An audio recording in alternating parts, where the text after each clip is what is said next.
యానంలో మాజీ మంత్రి మల్లాడి కృష్ణారావు దిగజారుడు రౌడీ రాజకీయం చేయడం మానుకోవాలని యానం కాంగ్రెస్ అభ్యర్థి గొల్లపల్లి శ్రీనివాస్ అశోక్ హితవు పలికారు. మల్లాడి దురహంకారం మాని సలహా ఇచ్చారు. యానం ప్రజలకు స్వేచ్ఛ లేకుండా చేయడం ఇక నుంచి ఆయన మానుకోవాలన్నారు.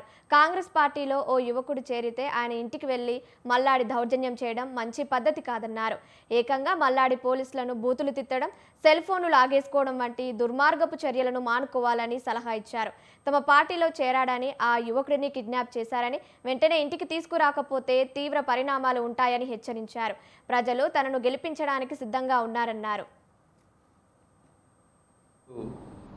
చాలా వింతగా యానం ప్రజలందరూ కూడా చూడవలసిన విషయం ఏంటి అంటే, మార్నింగ్ 10-10:30కి కర్రి రాంబాబు గారు వాళ్ళ మేనల్లుడు మా పార్టీలో జాయిన్ అవ్వడం జరిగింది. జాయిన్ అయ్యి వాళ్ళ కుటుంబం వాళ్ళ కుటుంబం అంతా జాయిన్ అవ్వడం జరిగింది. ఏంటి అంటే ఆయనకు జరిగిన ఇబ్బందులు కానీ అన్నీ చెప్పడం జరిగింది. అప్పుడే 4-5 డేస్ నుంచి కూడా ఆయన వస్తున్నారు. మేమేంటంటే ఇది రాజకీయంగా ప్రజలు ఎవరిని కూడా ఇబ్బంది పెట్టడం, ఎలా అయినా కూడా బయట పెట్టి ఫోటోలు పెట్టి ఏదో చూపించాలని ఎప్పుడూ అనుకోలే. కాకపోతే ఆయన ఈరోజు మా వైఫ్ ఇక్కడ బెజవాడ గార్డెన్లో తిరుగుతూ ఉన్న టైంలో ఖచ్చితంగా మేడం గారు అందరూ కూడా క్యాన్వర్సింగ్కి వెళ్ళే టైంలో మనల్ని ఇంటికి ఇన్వైట్ చేయడం జరిగింది. మేము వెళ్ళడం జరిగింది. అది జరిగి ఆయన చాలా గౌరవంగా మమ్మల్ని పిలిచారు. మేడం గారు, నేను, మా వైఫ్, ఫ్యామిలీ అందరూ కూడా వాళ్ళ ఇంటికి వెళ్ళి గౌరవంగా వాళ్ళు రిసీవ్ చేసుకున్న విధానం కానీ, మీతో మేము ఉంటాం సార్ ఎక్కడి నుంచి అనే చెప్పిన ఆ ప్రతిదానికి కూడా మేము చాలా హ్యాపీ ఫీల్ అయ్యి ఉన్నాం.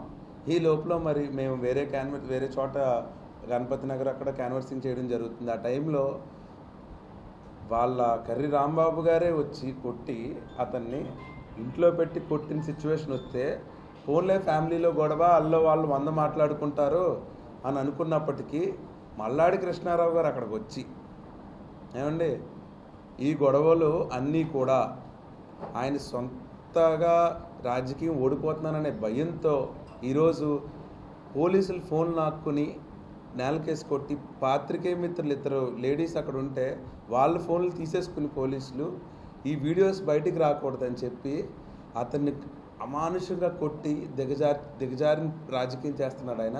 ఈరోజు ఉన్న పరిస్థితి ఏంటి అంటే, యానం ప్రజలందరూ కూడా ఇటువంటి రాజకీయాలకి ఆగకపోతే ఇప్పటికే చాలా చోట్ల ప్రజలు తిరుగుబాటు వస్తుంది. ప్రజల్లో చాలా చోట్ల అతనికి వ్యతిరేకంగా ఉన్నారని గమనించిన మల్లాడి కృష్ణారావు ఈరోజు చాలామందితో